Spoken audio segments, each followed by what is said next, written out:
word to go by Saturday. Not having it. I wish somebody would just friggin' run up in there and assassinate the queen and get it done with. Well, the thing is, on the 29th, when we're supposed to leave, we can legally take over any government building in the UK. So we're well within our rights to go into Parliament and close the building off for the day, so they've got to leave on the 29th. Please tell me you're going to do that. But I doubt it very much, mate. There's not many people down here that's got the backbone to do it. Oh, that's so sad. That is so sad. Yeah, down here, it's silly, mate. It's silly. You need enough people to get through the security checks, don't you? Yep. And there's no one that's going to be willing to go in and show a force like that. That's a damn shame. It is, because if there's enough of you that could do it, go in and you could close Parliament down for the day, so they've got to leave on the 29th. Yeah, I mean, really, if you could get away with doing it with 10 or 12 people. Yeah, you could. But the way it is at the minute, it's still written in law that we've got to leave on the 29th, and they're trying to pass some new legislation to overrule the law. But, yeah. Huh. We'll just see how that one pans out, mate. Because at the end of the day, it's treason, isn't it, what they're doing? It is. Absolutely. So, and it's still punishable by death. Very true. 12 men in a rope. Pardon? 12 men in a rope. Yep. They need to bring Guy Fawkes back. Yeah. Really do, though. Oh, it'd be fun. It would be fun. No. What the hell happened here?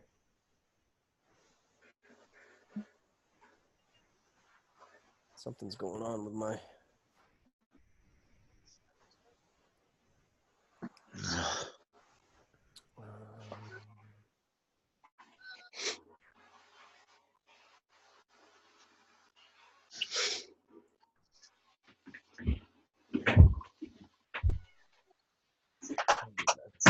Open it up again. What the fuck is this?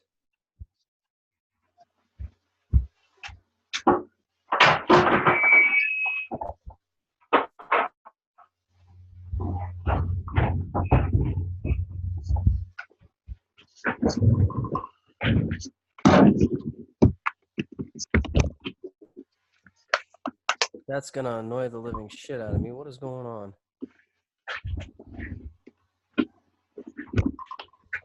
You got a scratch on your screen? No, it's somehow there's a drawing across my home screen. I don't know how the fuck that's even possible.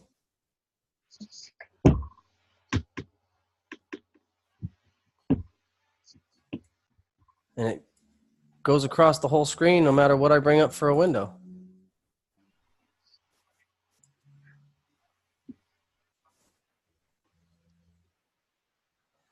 Oh, we'll try this.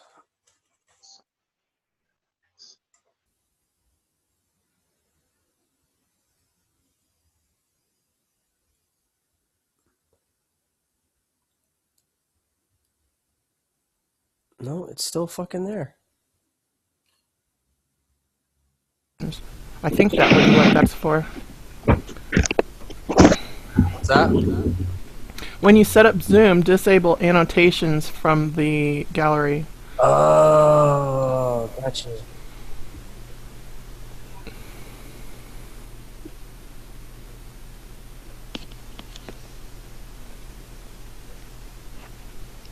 Since we have a minute, I was wondering,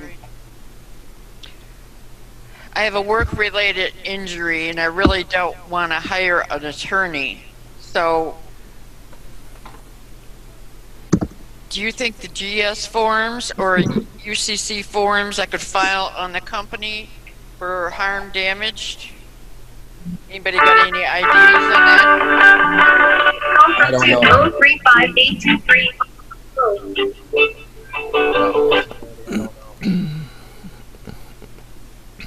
call.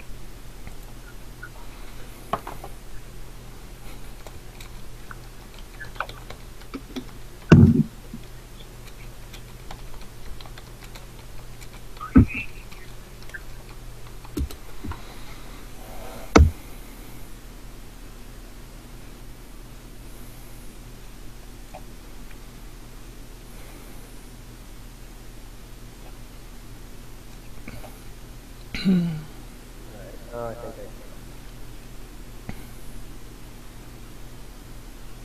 Well, I don't know how to do subrogation or deal with underwriters, but that if you did know, you could probably do something with that because you are probably insured, right, with nursing. Chris, Chris, you're insured. Yeah, I wasn't working as a nurse. Oh, okay. Well, it could be property too, because I stepped off the curb, which was their property. Yeah, that sounds good. They'll probably say where you hurt on the property or off the property. Oh, they knew it was on. They called the ambulance. So that's documented. Suggestion, just go with the lawyer even though you don't like to, because everything is done by admiralty law. yeah, in a lawsuit, you actually could be safe to go with a lawyer, as long as you're not dealing And with that don't cut. jurisdictional. As long as I'm I'm not on dealing with workman's what? comp. Sorry. What was that? I'm on workman's comp from 2015 still, and they keep sending me to their doctors for evaluations, and I'm still on workman's comp. My lawyer's done very well to take care of it. If there's an issue, I intend to send them my notice of demand and any other paperwork I need to file against them, and they're just going to do a UCC 11 and follow their steps. If they step out of line, then I'll hit them with it. Well, they haven't paid me at all, and it's almost a year, and they paid my medical bills to a point to December 31st, and then they canceled the insurance. So You didn't get a lawyer, you didn't file a claim. Or did you? You did get a lawyer, but did you?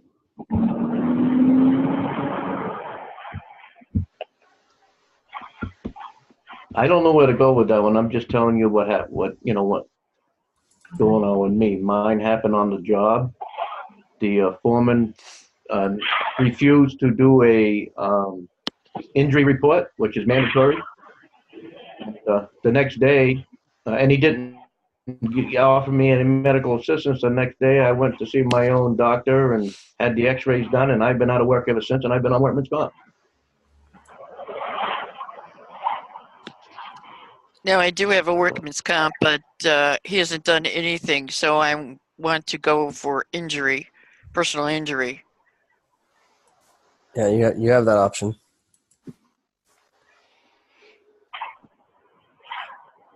All right. Well, it's 4:20, so no time like the present to start this in. As usual, thank the gods, thank the ancestors, thank everybody for joining us here today. I appreciate you. I'm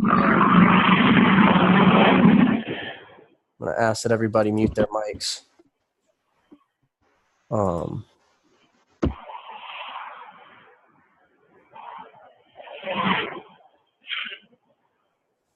Okay, here we go.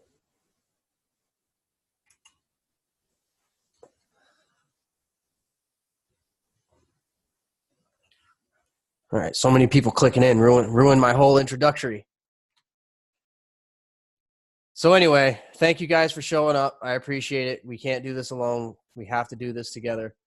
So with that being said, We're going to spark this bowl and get this meeting started.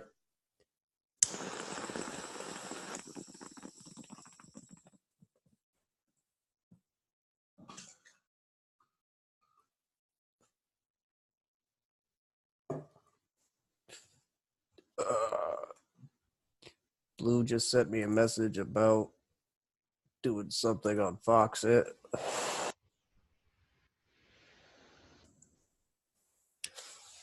the arrow up on the right, up on the top left side.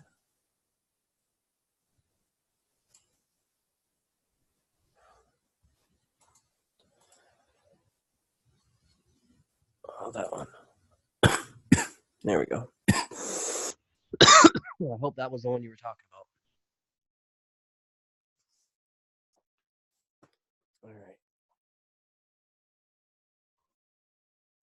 So we're in part 2 now, which is the administering an estate. Tip, you're going to have 5 key groups that you're going to want to notify of the decedent's death. Professionals hired by the decedent, including the attorney, accountant, investment advisors, insurance agents, heirs at law and beneficiaries, the Social Security Administration, the Veterans Administration, if need be, pension and other retirement plans. These 2 pages aren't in the PDF, so in this part, we'll also be addressing the immediate concerns after death, including planning the funeral, finding the will, and creating calendars and files for the estate. Know how to deal with the probate court if necessary, including filing the will, having the will admitted to probate, and appointing the executor or administrator.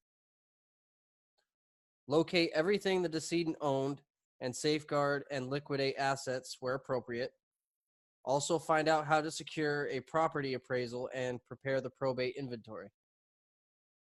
Identify all the decedent's debts and set about prioritizing and paying them. Also get advice on dividing and distributing the personal property and the rest of the decedent's assets. Close the estate, including gathering all the necessary documentation, paying the final administration expenses, and dealing with after discovered assets.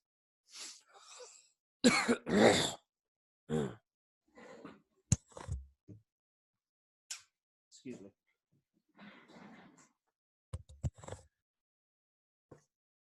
Chapter 5, Taking the First Steps After Death. In this chapter, knowing what you have to take care of right off the bat, planning the funeral, treating the decedent's assets differently now that he or she has passed, locating estate planning documents and determining who inherits and how, informing those who need to know about the death and staying organized. The decedent has died and you're now in charge of everything, whether that's because you advised him or her during life, you were friends, or you're the only sibling he or she ever trusted. You may know that you've been appointed as executor, or you may be the only one in all the confusion of death who suspects that the decedent had a last will and begins the search to find it. Whatever your scenario, you may have many questions, including some you don't know you have.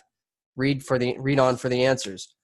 This chapter discusses the immediate issues arising after the decedent dies, everything from dealing with the decedent's physical remains to how the situation regarding the decedent's assets changes when he or she dies, from what the estate planning documents are and how to locate them, to how to identify heirs at law and beneficiaries, how to notify everyone who needs to be notified about the decedent's death, and how to stay organized. Although we're not the estate whisperers, we do help you tame that not-so-bad wild Mustang, estate administration. Addressing the immediate concerns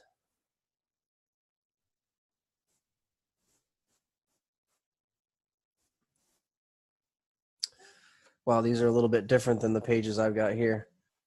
So I might be reading on one page and it be different than what's up on screen. If you're not seeing it, let me know.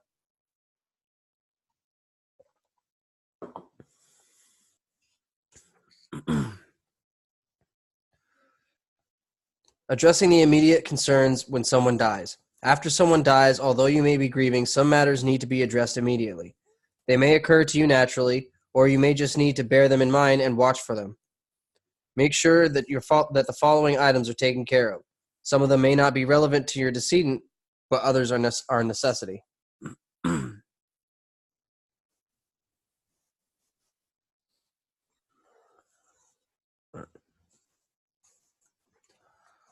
Honoring anatomical gifts. As soon as someone dies, make sure that you check to see whether the decedent had a notation on his or her driver's license or a donor card, personal identification card, or other legally recognized document by which he or she indicated a desire to make an anatomical gift. Sometimes the decedent will have told loved ones of the decision as well. If the decedent's wishes regarding anatomical donation aren't clear, and the possibility exists of using his or her organs for transplant, the doctors or other hospital staff will explain the available donation options to the family or next of kin.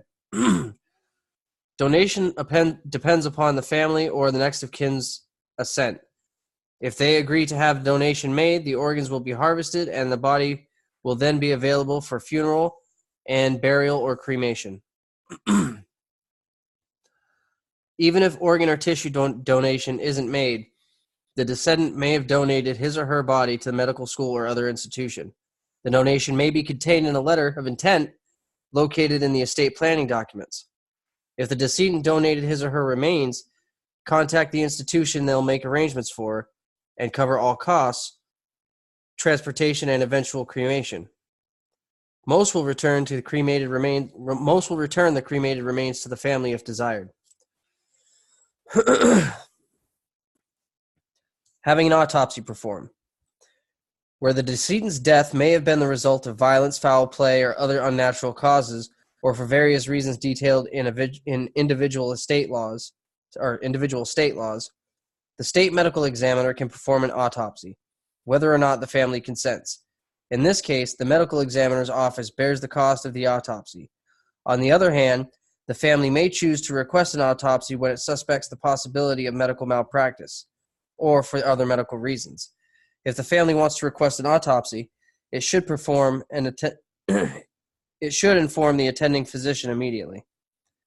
In the unlikely event that the body has been transported to a funeral home, the family should immediately inform the funeral director, who normally won't embalm the body without the consent of the family, so that embalming doesn't occur. The family bears the autopsy cost if it requests the procedure for suspected medical malpractice. If the hospital itself is concerned about the possible medical error, it sometimes requests that the medical examiner's office do an autopsy so that the disinterested third party performs it.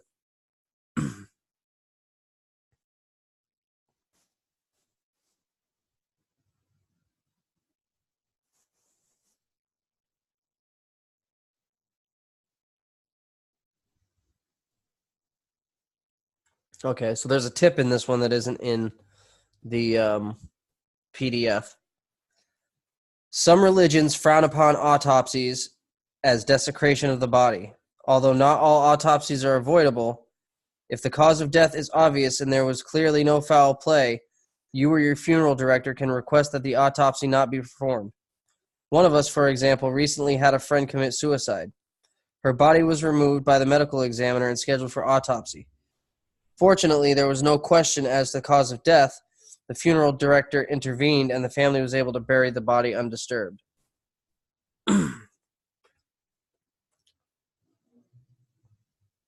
Arranging the funeral. As executor, you may be asked to arrange the decedent's funeral. Be sure to consult with the decedent's family, both as a possible resource or as a possible source for the decedent's wishes, and to honor those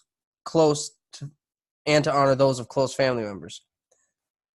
Sometimes the decedent has left written wishes as to his or her funeral. Look through the decedent's personal papers, especially copies of his or her estate planning documents, to see if he or she left anything in writing or other documents. Less frequently, but it does happen, a decedent has also written his or her own obituary. A helping hands go. As helping hands go, wow, that was horrible. As helping hands go, you don't get much better than that. After all, who knew more about what was important in the life. After all, who knew more about what was important in the life just ended than the decedent? Warning. Funerals, like weddings, are one of those life events where everyone's nerves are on edge, and feuds ignite out of the slightest miscues. Tread very carefully as you plan the funeral. Consult, and consult again. Don't rely on the say-so of just one family member. Check with several. Remember, any hard feelings that arise now will carry through the entire course of the estate administration. Invest a little extra time to get it right. One of us remembers an aunt who was buried by the wrong, also known as the other, funeral director in town. Who knows, the funeral may have been beautiful, but all anyone remembers is that it was held in an unfamiliar chapel among strangers who didn't know us.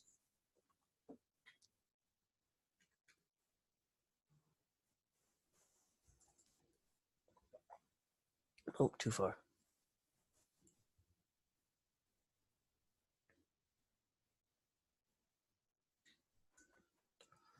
Making important decisions. From the time of the decedent's death, you make sensitive decisions that can mean as much to the family as how you manage the estate. Choosing a funeral director whenever the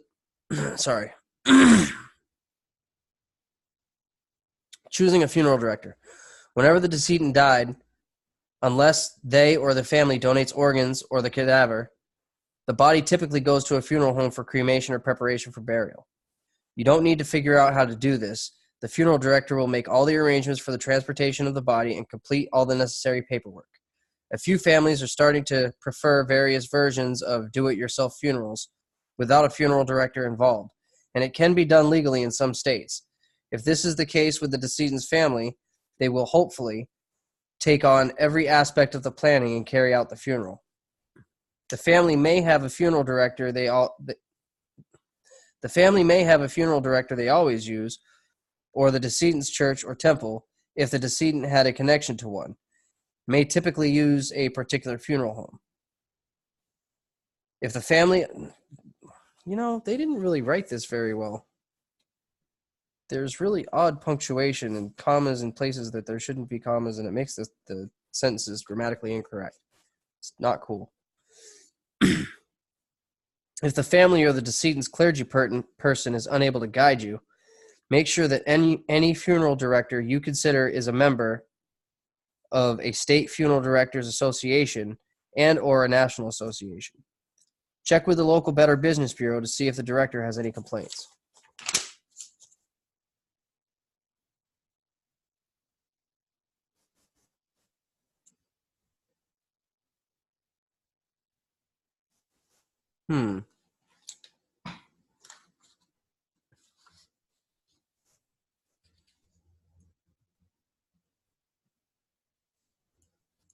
There we go. All right. Writing the death notice or obituary. You may pay to put a small death notice in the newspaper in major cities. If the decedent was very well known, the newspaper may also publish an obituary, which contains more information about the decedent's family and life. Frequently, the funeral director will gather information from you or the family and submit it to the appropriate newspaper for write-up and publication. You may even have a decedent who writes his or her own obituary in advance, as did one of our relatives. Many families now want a more personalized obituary and submit one already written. You may assist the family in this task, or you may write it yourself. Either way, it's an important testament to the decedent's life. Okay. If the decedent lives in a suburb or smaller town, the local newspaper will no doubt publish a submitted obituary. In many small towns, the obituary sections is the first thing readers turn to when they open up their newspapers. Newspapers have figured this out and now encourage the contribution of more information about the decedent than ever before for inclusion in the obituary. As more and more newspapers cease print publication, funeral homes are increasingly taking on the responsibility of publishing an online obituary, as well as a virtual guest book which family and friends may write condolence and notes.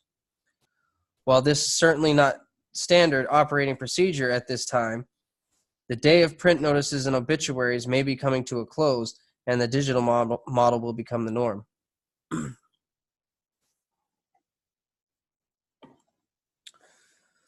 Planning the funeral or memorial service. Funerals occur anywhere from the day after death to a week or even later, depending on the religious and local custom and whether the family must travel to attend. Some families hold a wake, also known as calling hours or visitation, at the funeral home during set hours, usually on the day before the funeral, or at Shiva, usually for 3 or 7 days after the funeral. Rather than a funeral, a memorial service may be held at a later time. Make sure I see where I'm at here. Oh.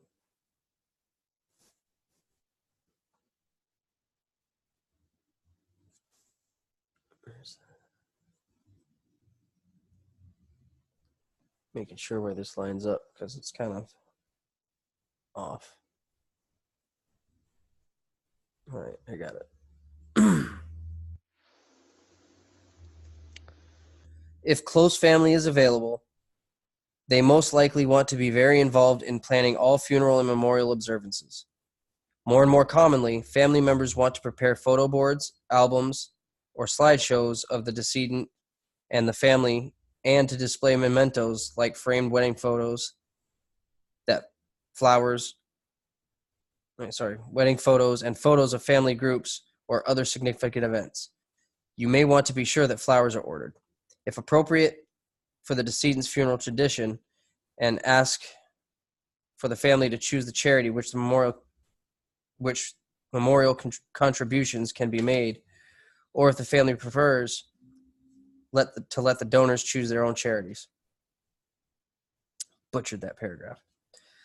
You may need pallbearers, in which case the family may want you to choose who has this honor. Usually 6 sturdy men are necessary, but other older or frailer folks can be honorary pallbearers. Although the tradition is that men are the pallbearers, nothing says that a woman can't be one. And of course, if the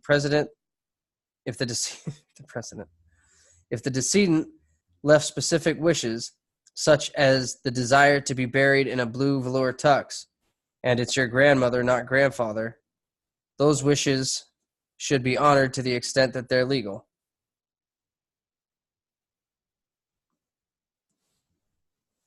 That's just a weird example. If the decedent was a veteran, the family may want to have him or her buried with military honors, as described in Understanding Special Burial Rites for Veterans. We did that when my dad died.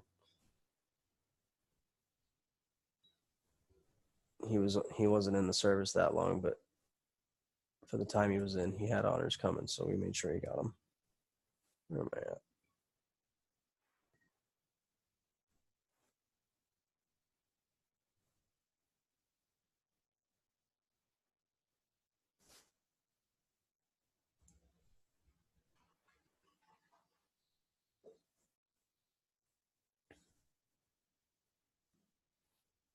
All right.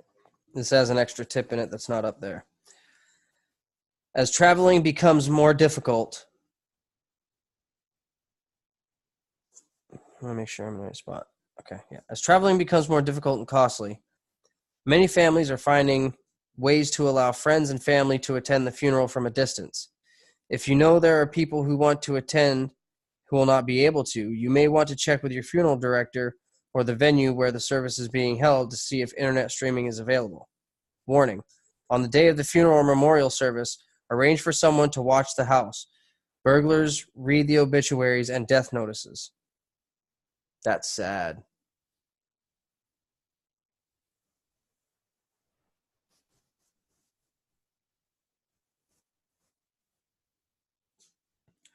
Assigning eulogies. If a clergy person is presiding at the funeral, he will, of course, talk about the decedent. But in some cases, the officiant didn't actually know the decedent personally and has gathered information and memories from family members or close friends. A personal eulogy given by one or more family members or close friends can be a meaningful addition to the service. You can ask the family who may be appropriate or want to perform this honor. The family may also opt out to allow a time in some services when any who want to are offered the opportunity to speak.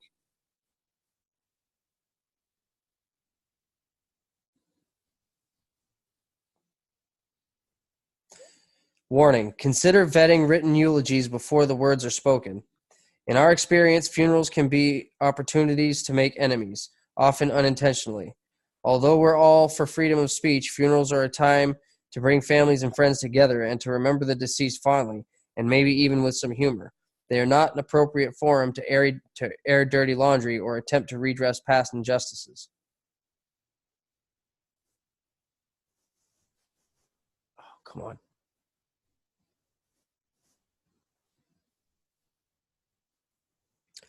Finding an appropriate, Cottonmouth. Finding an appropriate clergyman.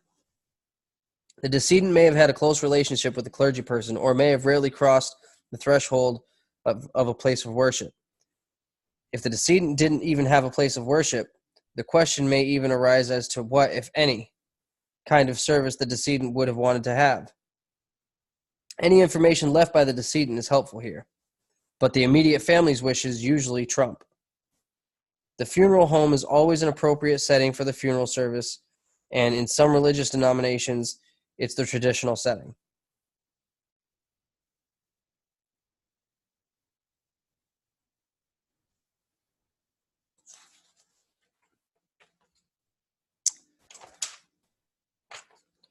Deciding between cremation and interment. As cemeteries fill up and traditional burials become increasingly expensive, cremation is rapidly overtaking burial as most popular way to deal with the remains. The decedent wanted to be cremated with or without burial. If the decedent wanted to be cremated with or without burial, he or she will typically have made his or her wishes known to a spouse or other family members or friends. The decedent's spouse or other family members may also make the decision to use cremation. If no one close to the decedent is available or wants to make the choice, it becomes yours.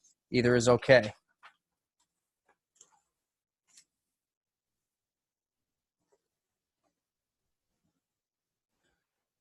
Remember, even cremated remains may be buried in the cemetery, either in an actual plot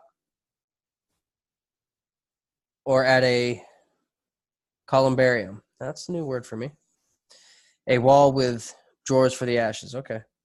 I know what that is. It's a wall with the drawers for the ashes.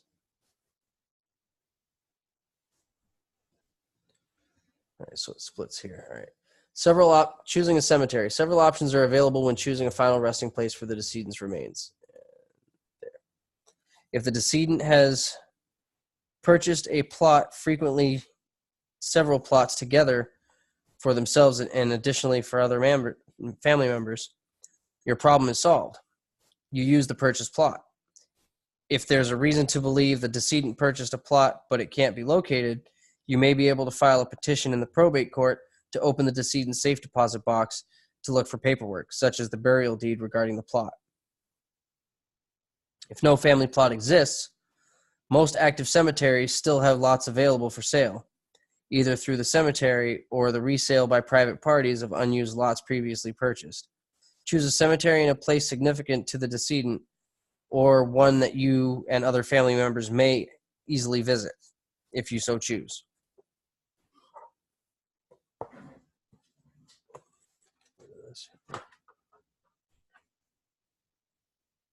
Hang on a second, guys.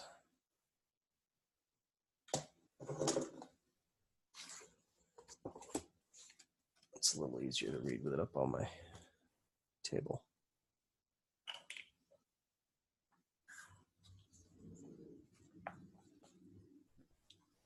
Where are we at? Okay. When the decedent has been cremated, family members frequently choose to scatter the remains in a meaningful location. In California, many services provide everything needed for a burial at sea, from the paperwork to the boat to biodegradable urns. one of us has a cousin who chose to scatter his mother's ashes in the rapids of a river near our childhood home. And another family we know divided their father's remains among the children, which each choosing their own special location for their share of the remains.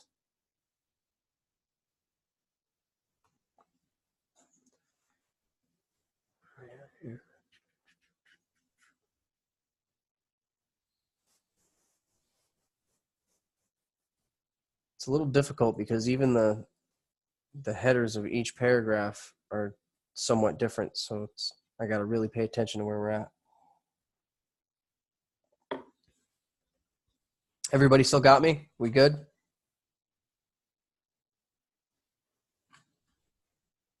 Yeah. Yep. Okay.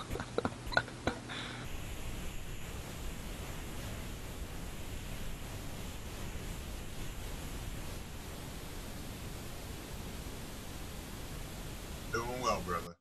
Okay, Marie. So the plan has been that me and Marie we're gonna plan on splitting up the reading. She says her mic makes a bit of a hum. Try reading just a couple of quick lines real quick, Marie, and see how it sounds. Where did you leave off? It doesn't matter. Just pick something.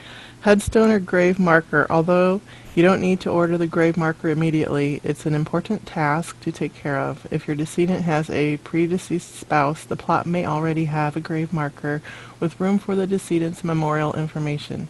All right, Which stop there. How's that sound to everybody? No issues.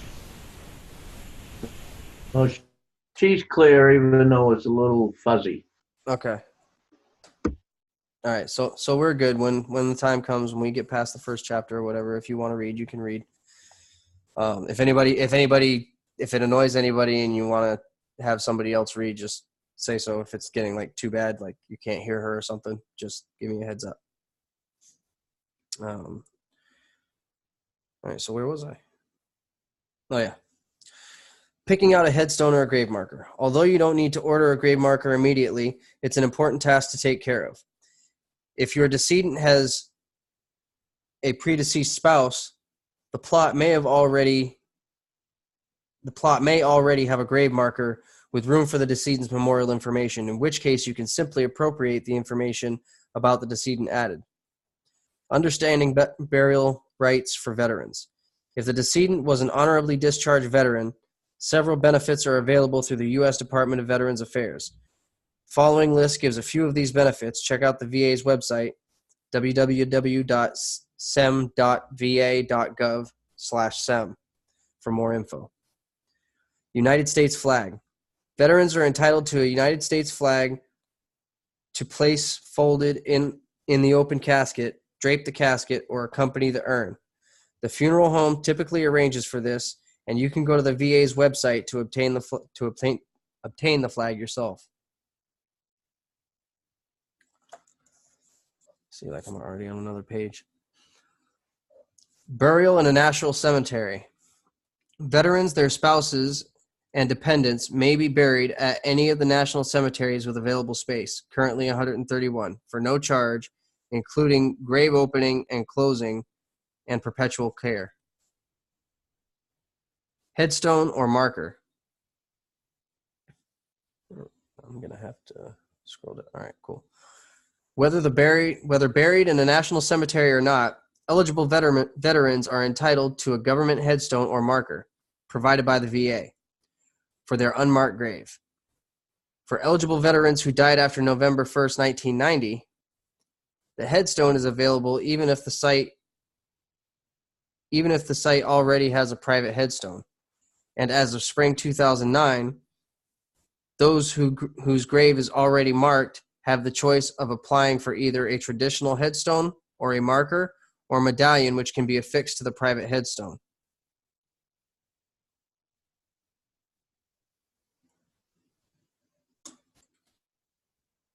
What's going on here?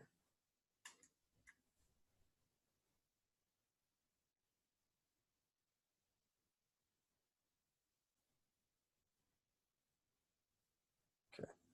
Presidential Memorial Certificate. The Presidential Memorial Certificate is an engraved paper certificate signed by the current president that's intended to honor the memory of honorably discharged deceased veterans, loved ones. Sorry.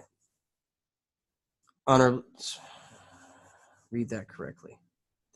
The presidential memorial certificate is an engraved paper certificate signed by the current president that's intended to honor the memory of honorably discharged deceased veterans, period. Loved ones and the next of kin may apply for the certificate, and more than one may be issued. You can download the application on the VA's website. Burial allowance. Deceased veterans may be entitled to a burial allowance. For further information, call 1-800-827-1000. And one that's not up there is military funeral honors. Upon the family's request, every veteran is entitled to a military funeral honors ceremony with folding and presenting of the U.S. burial flag and the playing of taps. Providing a collation. In many American cultures, a collation or light meal is traditional after the funeral service. It can be held anywhere from the decedent's home with neighbors and church members, or a catering service supplying the food, to a church hall or restaurant. When ordering food, be aware of local and religious custom. For example, one of us had a custom of greeting the mourners as they returned from the cemetery, the spouse, children, and siblings of the deceased, with hard-boiled eggs, which symbolize the continuity of life. As always, if you're not sure what to do, ask family members, a clergy person, or even funeral directors may be able to give you guidance.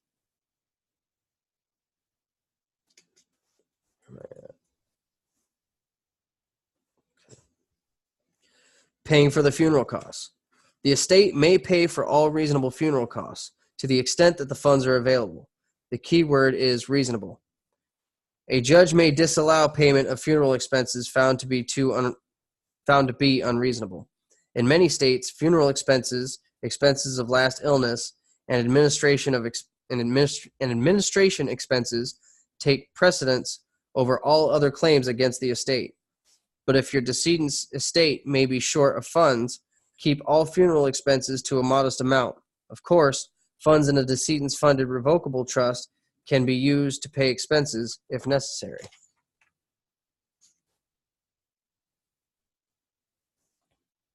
Where does this stop?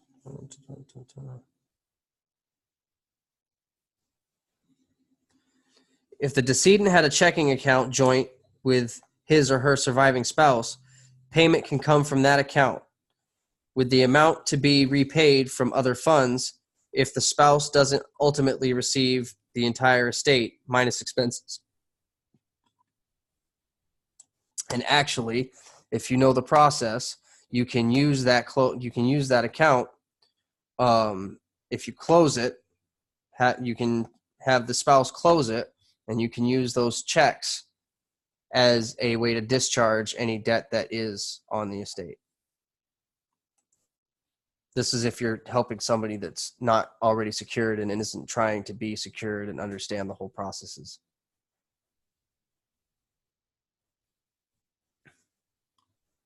Sometimes the funeral home will wait for payment until the executor or administrator is appointed, but it frequently adds interest to the bill after a set amount of time. You may even apply for temporary executorship to pay for the funeral. Funeral trusts, where the decedent prepaid for his or her funeral, have become much more common as people are increasingly loath to land a large funeral bill. See, that's not the proper way to use that word. Land a large funeral bill on the heads of their families. Be sure to check with the named funeral home if such a trust exists. If you suspect a decedent had a trust, but you're not sure with which funeral home, make all the calls before the funeral. It would be a shame to have to pay for a funeral at one home when another home already received payment.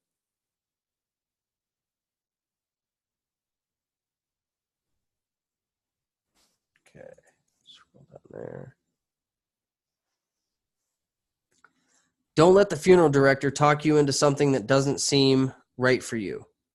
Although his or her ideas may be great, they may also be an attempt to sell you additional services that you don't want or need. Making these decisions just hours after the decedent's death is difficult, and after they've had a chance to reflect on a funeral just passed, some people would have done something different. Remember, the funeral director isn't only helping you at a very stressful point, but he or she is also running a business and is always keeping an eye on his or her financial bottom line.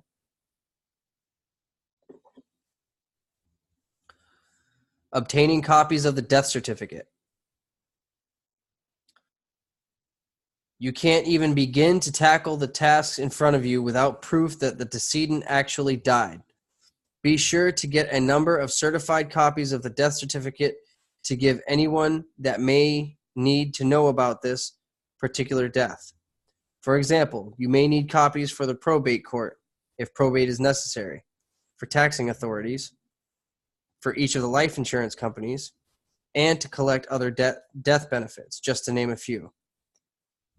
You pay a small cost for each copy, but the convenience of having them on hand far outweighs that cost. Usually the funeral director obtains them for you. Otherwise, you can get them through the appropriate office in your state, which may be the county clerk's office or the State Department of Vital Statistics.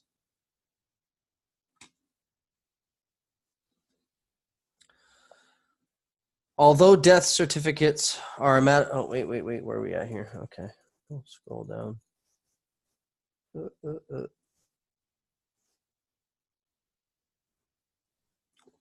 Warning, although death certificates are a matter of public record, they are also a minefield of information for identity thieves who treat this information like it's a kid in a candy shop. You can prevent identity thieves from obtaining this information directly from state authorities, but you don't need to make their lives easier by handing it to them.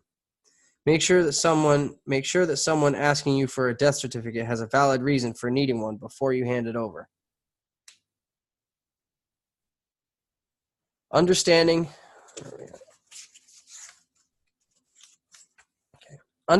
how death changes everything about the decedent's assets.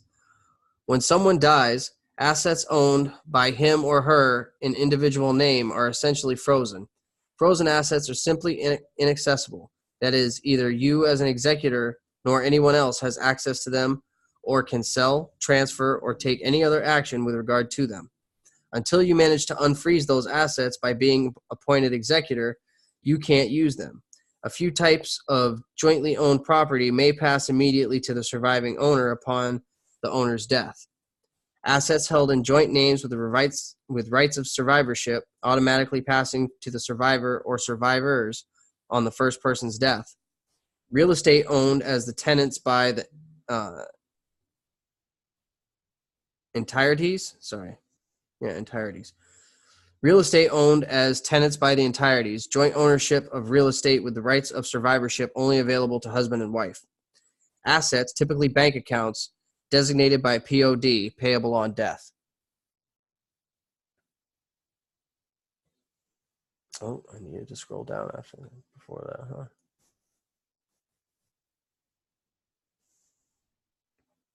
The following sections explain the impact death has on a decedent's assets. They aren't available until you're appointed as executor, and that handy power of attorney that was so valuable during the decedent's life is now useless. For now, and until you're appointed as the estate's executor, you can't manage the decedent's assets and no funds are available.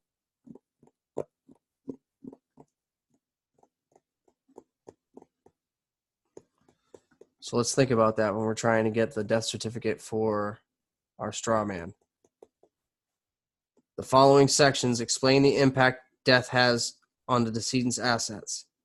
They aren't available until you're appointed as the executor, and that handy power of attorney that was so valuable during the decedent's life is now useless. For now, and until you're appointed as the estate's executor, you can't manage the decedent's assets and no funds are available. So that's why we need the executor letter. So there's that.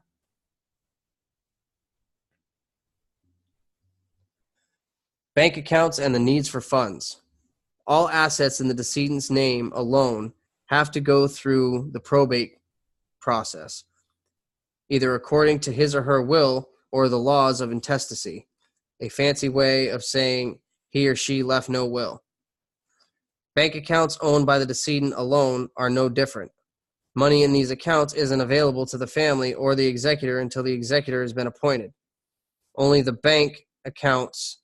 can bank accounts be transferred into an account in the estate's name.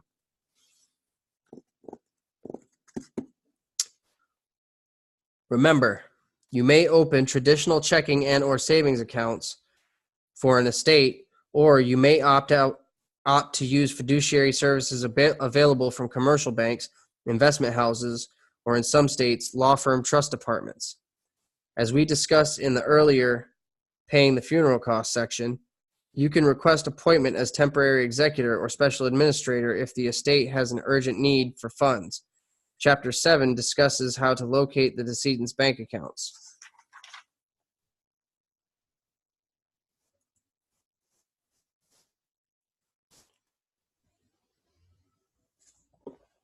Warning: powers of attorney. Powers of attorney, documents appointing others to act on the grantor's behalf regarding any and all of his or her assets or financial matters, may only be used while the grantor of the power is alive. When the decedent dies, so does the power of attorney. Because the grantor's death cancels the power, don't try to act under authority after his or her death. Any separate powers of attorney that the decedent may have executed regarding the bank accounts also lose their effectiveness with the decedent's death. Okay.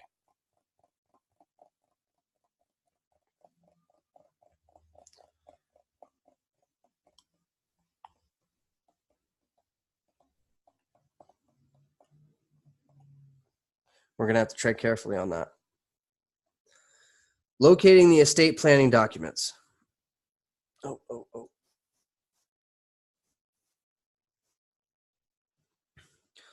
When a person dies, one of your many important tasks is to locate the estate planning documents.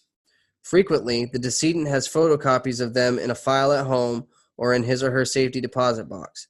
If the surviving spouse hasn't personally handed them to you, see whether you can find a home file and search the descendants' papers accordingly. You can also check with the decedent's attorney or other advisors because they may well have the originals of the will and other estate plan documents in their will vault. At the very least, they hopefully have copies, and if the originals are elsewhere, the next sections highlight the important documents that you need to find. The last will and testament, or the will. The most important document to locate in the decedent's last will and testament is the decedent's last will and testament. Wow. The decedent may have placed his or her will on file with the probate court for safekeeping. This practice isn't the same as filing the will for probate. If you find more than one will, the most recent will governs. The decedent may also have made changes to his or her will, called codicils, which don't revoke the will but expressly add to, change, or remove something from the will. A person can add an unlimited number of codicils to a will. However, because interpreting many codicils is cumbersome, an entirely new will is usually written after a few codicils has been added. The original of a codicil is always kept with the original will, at least in theory. Scroll down. Trust agreements and amendments.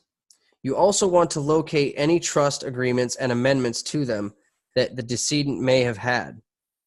Although only one copy of a will is signed, you may usually have at least 2 signed copies of a trust because an original copy may be needed if in the transfer of assets to the trust and or for other administrative purposes. At least one signed copy of the trust should be located with the original will, as should any amendments to the trust.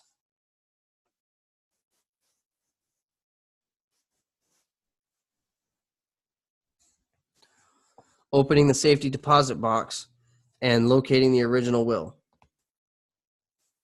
If the safe deposit box is in the decedent's name alone, normally no one can access it until the decedent's will has been admitted to probate. This can pose a problem if you can't locate the original will. Although some legal documents are executed in multiples, only one will is ever signed at a time, and you think the safe deposit box may contain the will. Some safe deposit box contracts provide that, upon proof of the vault holder's death, such as a death certificate, a search of the box can be made for the will by an officer of the bank at the request of the appropriate party. If the box is held by the decedent as a joint tenant, the surviving joint tenants may access the box, but a representative of the estate may request to be present. As a matter of fact, the surviving joint tenants would be wise to have a witness present when they open the box to witness in writing what's contained in the box. If the bank doesn't allow entrance to the safe deposit box for a will search, some states allow you to file a petition to open the box to locate the will and burial deed. For a cemetery plot, don't remove anything else. Other states allow you to file a petition for appointment of special administrator with the probate court so that the special administrator can open the box.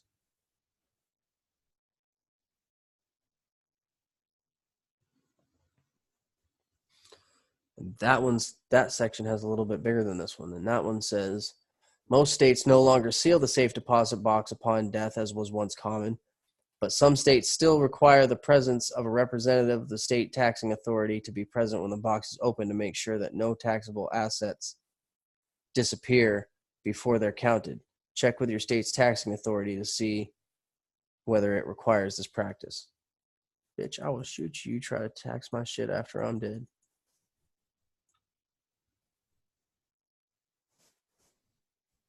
I mean, Strawman's dead. All right, so it's a little bit different.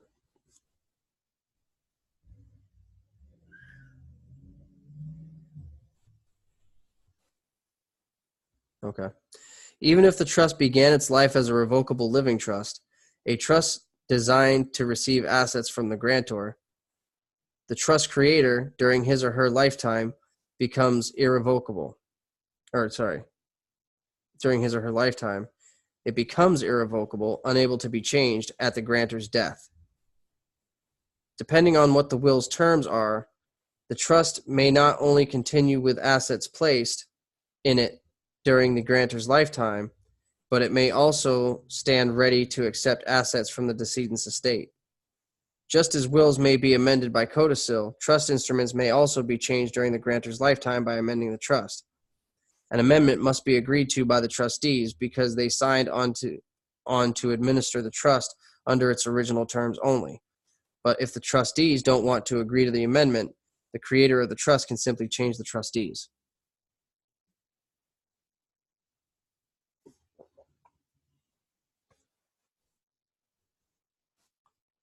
Letters of intent. Sometimes you find a letter of intent written before the decedent's death on a subject he or she didn't want to put in his or her will, which becomes a public document when it's filed in probate or trust. The letter of intent can be about something such as who is to get which personal and household articles, although hopefully any instructions regarding an item of great value such as a piece of jewelry or work of art are specifically spelled out in the will to avoid controversy among their heirs. Letters of intent can be valuable tools in helping you carry out the decedent's wishes because they're often filled with the decedent's own words rather than language that has been legally filtered.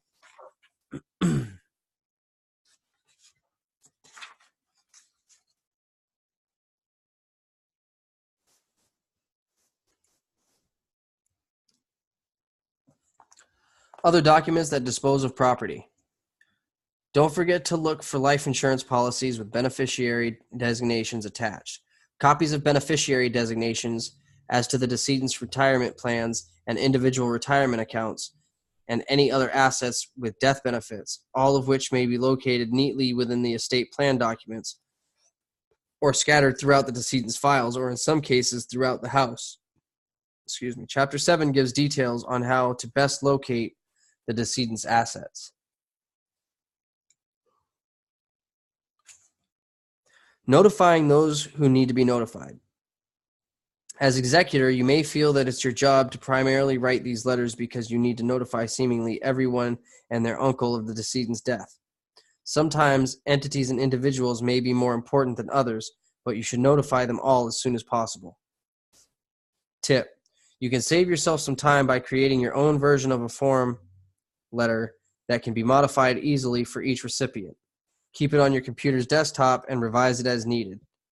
You can keep saved electronic copies of each letter sent in a folder on your desktop so you can easily identify whom you've sent letters to.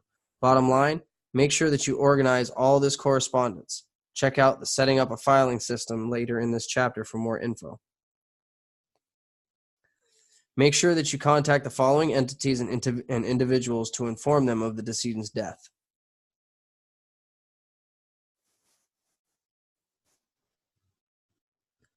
The decedent's attorney, accountant, and so on.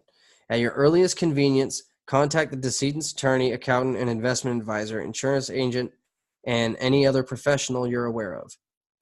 Each may have valuable information that can save you hours of searching for the decedent's estate plan documents. Copies of tax returns, asset information, and personal information. The surviving spouse and other family members will likely be able to give you the names of these professionals. You also may meet them at the funeral or memorial service. And you may find their names in the decedent's personal papers, so don't forget to check the papers scattered across the decedent's desk. So basically, be a detective, because you kind of got to. Heirs at law and beneficiaries. You want to identify the heirs at law, persons who inherit if the decedent didn't have a will, and the beneficiaries, persons who inherit under the will, as soon as possible. If no will exists, you're required to notify the heirs at law of your petition for probate. If a will does exist, notify both the heirs at law and the beneficiaries. Be sure to get the beneficiaries' addresses, telephone numbers, and social security numbers, and the heirs at law's addresses.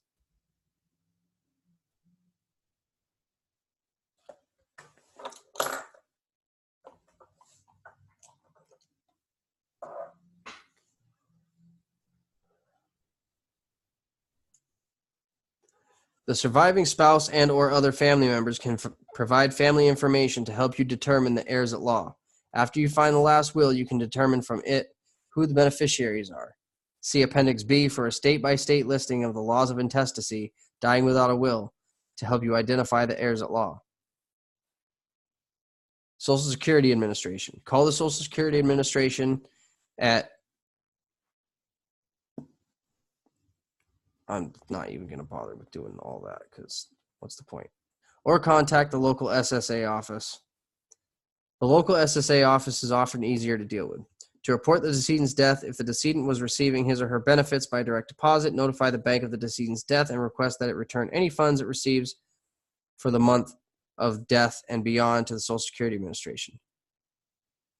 I mean, why? We know it's all pretend toilet paper anyway. Don't close the bank account that's receiving direct deposits before any Social Security checks have arrived and been returned to the SSA, or the checks may be in limbo. If the decedent was receiving his or her benefits by check, don't cash any check for the month of the decedent's death or later. Return them to the SSA. The estate isn't entitled to the payments made in the month of the death because Social Security payments are actually made for the month ahead.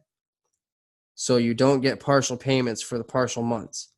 So if the decedent died midway through the month, that month's payment must be returned. Veterans Administration. Scroll down a little bit here.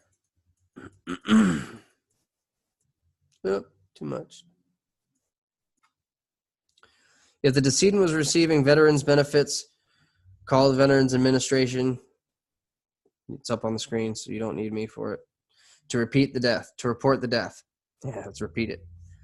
You should also ask. You're frozen. Unfrozen. You still get my audio though? No. Okay, what was the last thing you heard? Start at pension and other. Okay, I was on Veterans Administration, so Okay. all right. So you heard that part? The very beginning, I know I Okay. did. All right. If the decedent was receiving veterans benefits, call the number to report the death. You should also ask about burial and other benefits that may be available to a surviving spouse or minor children. See Understanding Special Burial Rights for Veterans earlier in this chapter, as well as Chapter 7 for a discussion. Pension and other retirement plans. Notify each of the retirement plans in which the decedent had an interest. Whether the plan was sponsored by an employer or created by the decedent, see Chapter 7 for info on the different retirement plans the decedent may have. Employer and employees. Where are we at?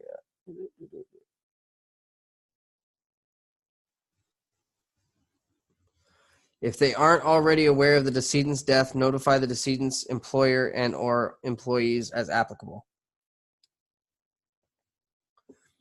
United States Postal Service. If no surviving spouse that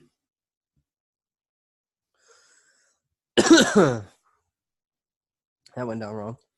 If no surviving spouse still lives at the decedent's residence, file the change of address form with the post office as executor, indicating where the decedent's mail should be sent. If the decedent's spouse survives, you needn't notify the post office, but ask the spouse to send along pertinent mail to you, such as bills in the decedent's name alone. The spouse may also pay them and later present the paid bills to the executor for repayment. The decedent's landlord, if any. Notify the landlord of the decedent's death, and if the surviving spouse doesn't want to continue the lease or there is no surviving spouse, vacate the premises as soon as it's convenient, after allowing time for proper disposition of the decedent's personal and household articles, as discussed in Chapter 7. In some cases, you may find that you need to keep that home for a while until you can make appropriate distribution. Be sure to review the lease.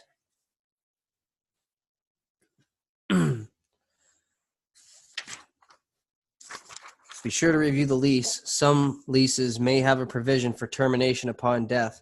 In many cases, you can reach an agreement with the landlord for early termination.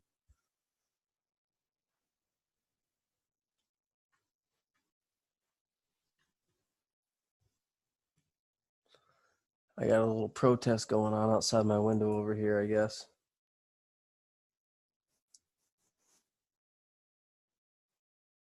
Got people screaming over there. Creditors of the decedent, including credit card companies. Notifying the creditors of the decedent's death and new addresses for statements makes them aware that you're planning to pay new bills when allowed by the court. See Chapter 8. If any debts are in both spouses' names and the surviving spouse has the funds to make the payments, he or she should make them so that his or her credit rating isn't affected. You can pay the spouse back later from the estate funds if it's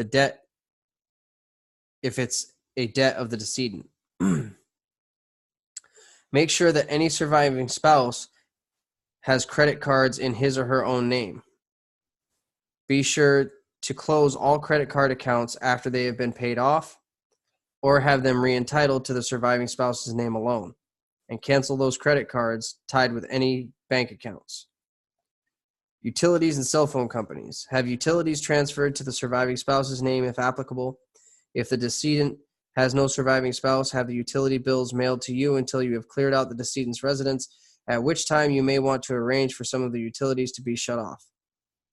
Cancel any contracts for the telephone, landlines, internet, and or cable services right away. If the decedent had a cell phone, check to see whether it's under contract. If so, if the contract is terminable upon death. Most cell phone service providers are willing to cancel a contract when provided with a death certificate.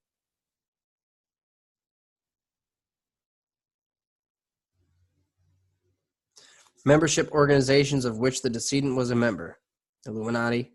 Cancel the decedent's membership in any organizations. If the surviving spouse wants to continue membership, help to arrange it. Fuck you, Masons.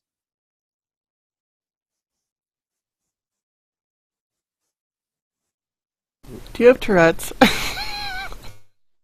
I do. No, I don't. I just have 500,000 thoughts going through my head at any one time. Creating calendars and files. Administrating an estate is a drawn-out process, one filled with a great deal of minutiae. Keeping organized and thorough records of all estate activity from the decedent's date of death onward prevents the terror of wondering whether you've missed one of those, we hate to say it, drop-dead deadlines. Such a bad pun.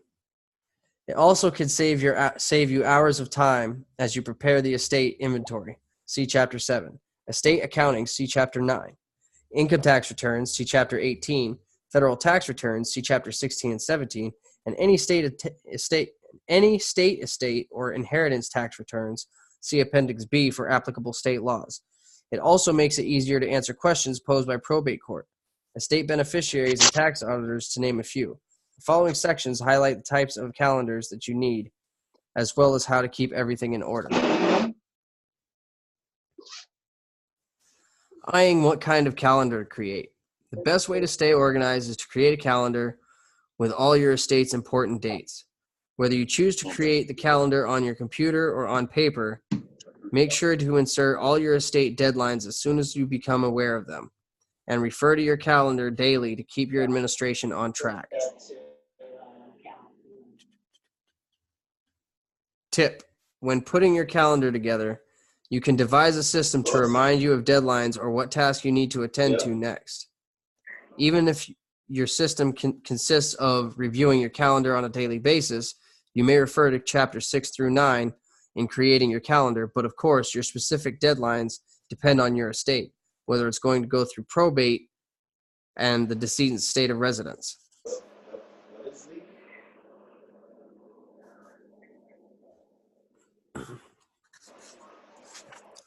For probate and non-probate administration, list all of the tasks to be done with regard to both the probate and the non-probate estate in chronological order, based on your situation and the assets of your decedent. You don't want to miss an important date.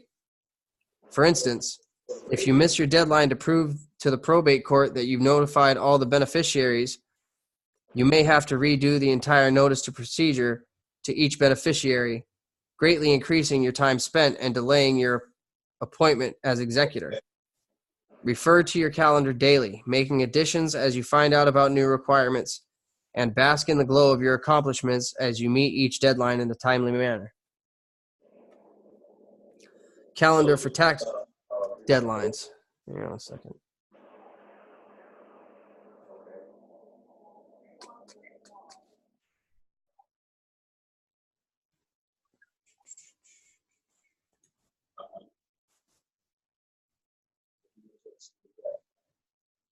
I got somebody's mic coming through and it's throwing me off.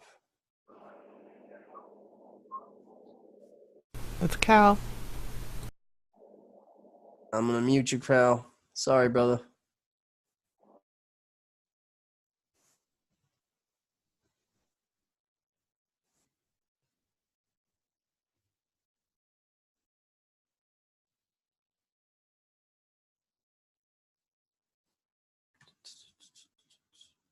All right.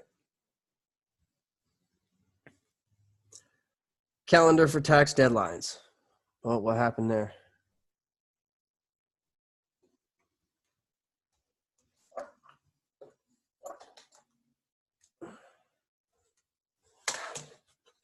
Lost the screen for a second.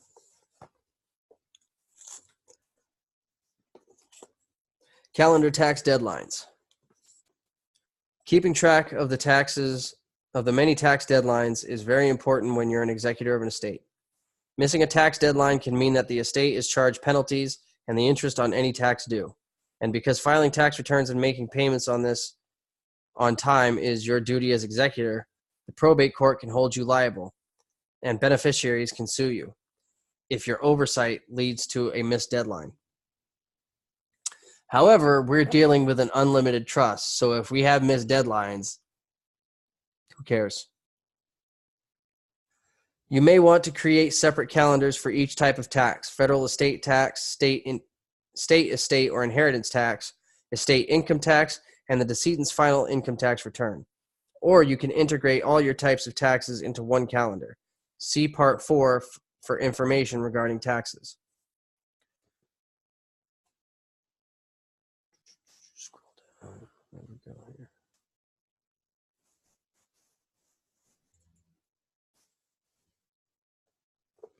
Setting up a filing system.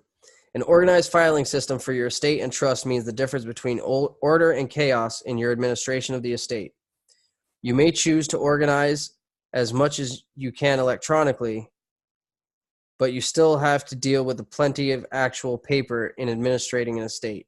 If you don't have a file that locks, get one and keep the estate paperwork, which is, after all, confidential, safely locked away when you're not working with it.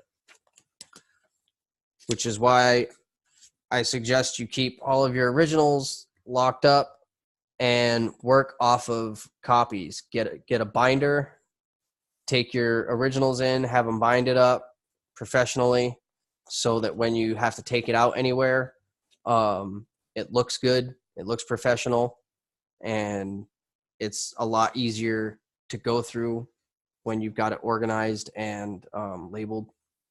Helps. Where are we at here? You can create a file. Legal length files are best for the estate with separate folders within the file for each topic. Some topics may require more space than others. As your folder grows, you may find you want an entirely separate file for it. Folders within the estate may start out with titles such as correspondence and memos, which may contain all general correspondence and notes in reverse date order, with the newest on top. Tip: always make note of every phone call you make or receive and meeting you have relating to the estate and file it in an appropriate folder. Be sure to date and record and note the name of the persons you spoke with.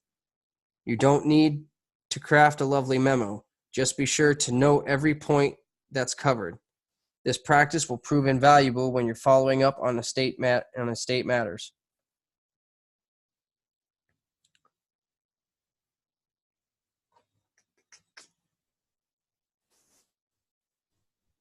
File folders for the estate administration file may include correspondence and memos, federal estate tax return form 706. This one can easily become an entire separate file with a separate folder for each schedule of the return. State inheritance or estate tax. Probate pleadings, just a fancy way of saying labeling all the probate paperwork.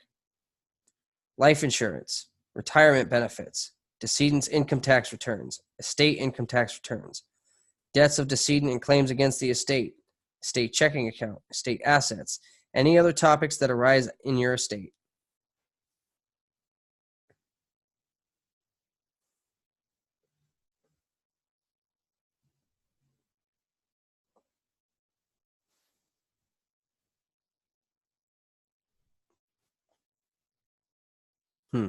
I'll read both of these since they seem to be a little bit different.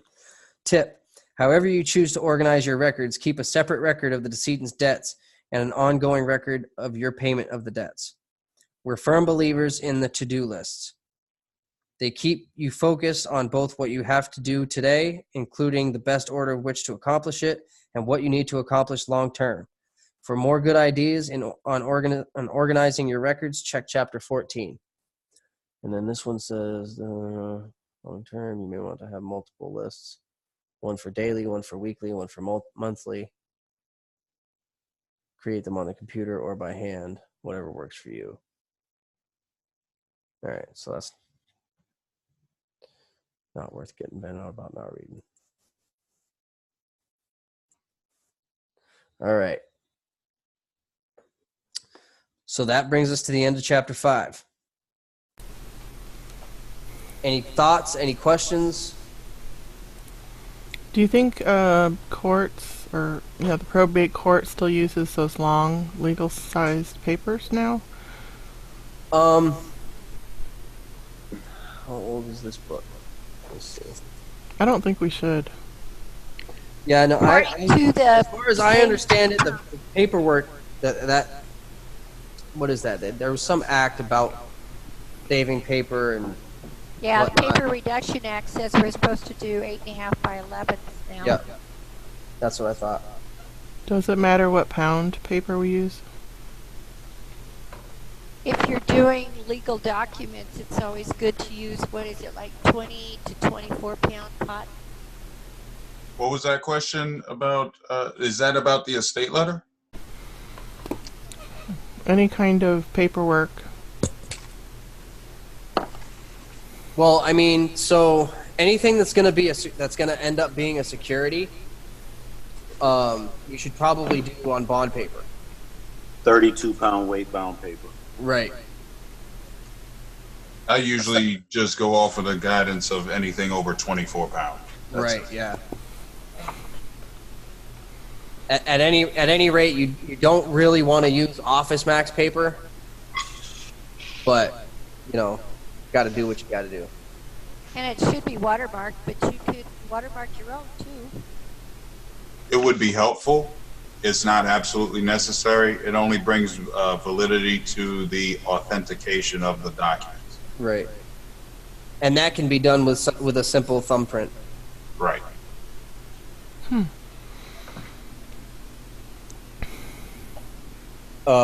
One thing that did kind of have me shook a little bit. Go back to it.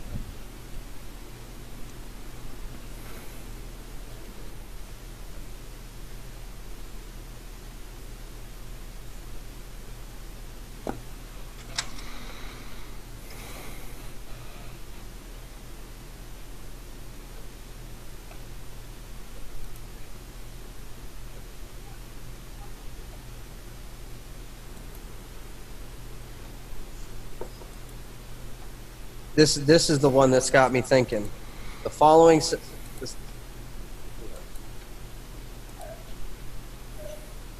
impact that death has on decedent's assets. They aren't available until you're appointed as executor. And the power of attorney is garbage. Right. So it isn't until we've told them that we're alive that we can use the power of attorney. And then we have to turn around and kill the legal person, which is going to cancel the power of attorney in order for you to get the executor. Right. And yet you can use the executor letter without doing any of this. Because the executor letter does not appoint. The executor letter has always existed, and the sending of the executor letter is the expression of the estate. So it doesn't need to be proven because it's private. Right. And in order to be appointed to the executor, you have to go through the process that they've described. Yep. All right, so who did we end up losing? Oh, we lost Chris. See you, Chris. Have a good day. We lost Chris, and it looks like Aaron had to go. That's all right. So we're taking a little breather. We'll probably chill for 5 or 10 minutes and just keep, let's discuss and kind of get some thoughts out. Wesley, I don't know if maybe you want to just drop a little bit, just a little bit of insight about what you're planning on sharing a little bit later.